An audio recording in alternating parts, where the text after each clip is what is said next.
Bien, bonjour. Dans ce petit cours, ce que je vous propose, c'est juste de traiter rapidement deux équations à coefficient non constant. Ça va nous changer un peu. Et puis après, on reviendra à l'équation de Laplace. Enfin, on y viendra par la résolution par transformation de Fourier. Donc, je vous propose, c'est de regarder d'abord cette équation-là. T fois du sur dx plus du dt égale 0. Avec comme condition initiale u de x est 0, une fonction f de x qu'on ne précise pas. X étant compris entre moins l'infini et l'infini, et t étant positif. Donc là, ce qu'on voit, c'est que devant le terme dérivé par rapport à x, on a t qui multiplie, et donc on a un terme non constant comme coefficient. Donc c'est comme d'hab, on va prendre la transformée de Fourier en fonction de x, donc t peut sortir de la transformée de Fourier, c'est une constante par rapport à la transformation, et donc la transformée de Fourier de la dérivée partielle par rapport à x, ça va nous donner moins i oméga t transformée de Fourier de u. Ok. Donc ça nous donne cette équation différentielle du premier ordre, moins i oméga t u plus du sur dt égale 0. Ok, bon, donc ça se résout sans complication particulière. On a notre condition initiale qui est la transformée de Fourier, comme d'hab. On passe ce terme-là de l'autre côté, ça fait du sur dt égale moins i oméga t u. On divise par u, on envoie le dt de l'autre côté. Ça fait du ln de u égale moins i oméga t carré sur 2. Ok, la primitive de t dt, c'est ça. Et, excusez, j'ai mangé des amandes. C'est le bazar. Et du coup, après ça, le ln, on le fait sauter en prenant l'exponentielle sur du ln de u, ce qui nous donne l'exponentielle de i t carré sur 2 oméga, et fois une constante a de oméga, qui reste à préciser. Alors, avec la condition initiale, comme d'habitude, on va se placer à temps initial nul, ça nous fait a de oméga égale la transformée de Fourier de f. Donc là, il n'y a rien de très nouveau. Maintenant, ce qu'on voit ici, c'est qu'en fait, si on se rappelle de la propriété de la transformation de Fourier d'une translation, f, enfin, transformée de Fourier de f de x moins a, c'est égal à l'exponentielle ia oméga fois la transformée de Fourier de f. Donc ici, si on regarde bien ce qu'on est en train de faire, on se retrouve en fait avec quelque chose qui est exponentielle it carré sur 2 oméga. Donc formellement, ça a la forme d'une translation. Avec quoi exactement comme coefficient? Il y a le i et le oméga qui ne sont pas dedans, donc le i et le oméga ne sont pas dedans. Et t carré sur 2, c'est ce qui tient place de a. Et donc on fait moins a, donc ici on fait f de x moins t carré sur 2.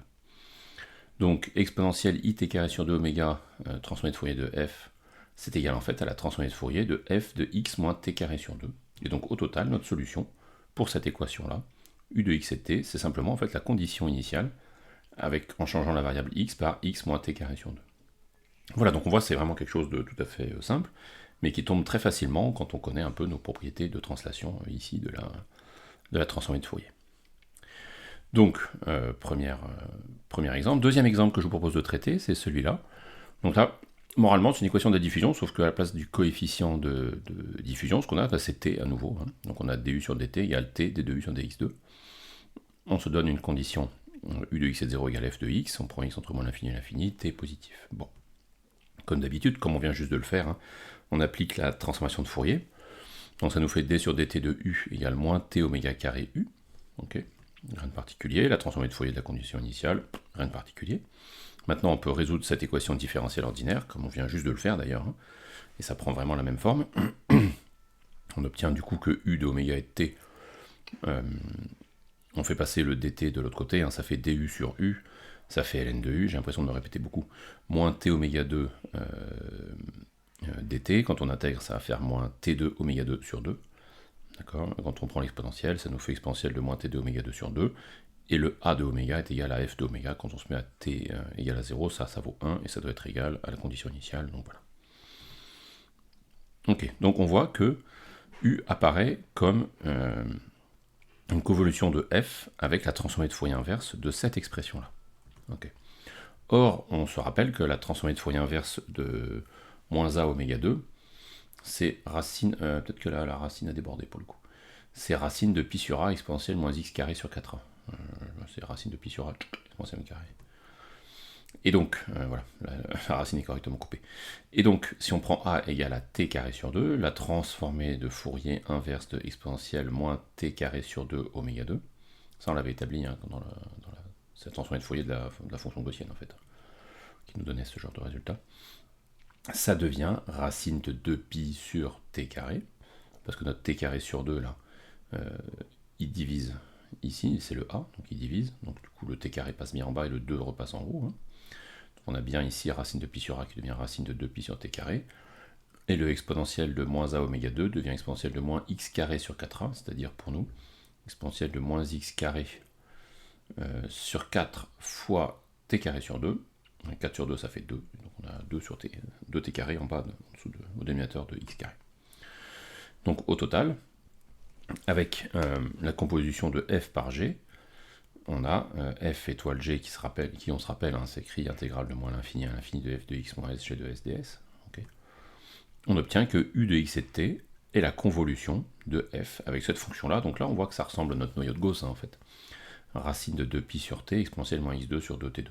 Ça ressemble au noyau de Gauss parce qu'on a une fonction qui est de type un petit peu diffusive, en fait. Voilà. Et on peut exprimer complètement la chose. Le racine de 2pi sur t, on peut le sortir, hein, il n'est pas dépendant de la variable. Intégrale de moins à l'infini de f de s exponentielle moins x moins s au carré sur 2t carré ds. Et voilà, donc on a trouvé pour cette équation aux dérivées partielles là, un noyau finalement qui nous permettrait de l'intégrer. Donc voilà un peu, hein, quand on a une équation différentielle, enfin une équation aux dérivées partielles, on peut arriver à produire des résultats pour des situations assez générales, sans trop de problèmes quand ça se passe bien. Quand ça se passe pas bien, c'est une autre paire de manches, mais quand ça se passe bien grâce à la transformation de Fourier. Voilà, c'était une très courte vidéo, c'était juste pour vous donner deux petits exemples. J'espère que ça va aller trop vite, n'hésitez pas à ralentir éventuellement, que ce soit la vidéo ou à faire pause. Et puis sur ce, je vous souhaite une bonne fin de journée, soirée, matinée, etc. etc. Au revoir.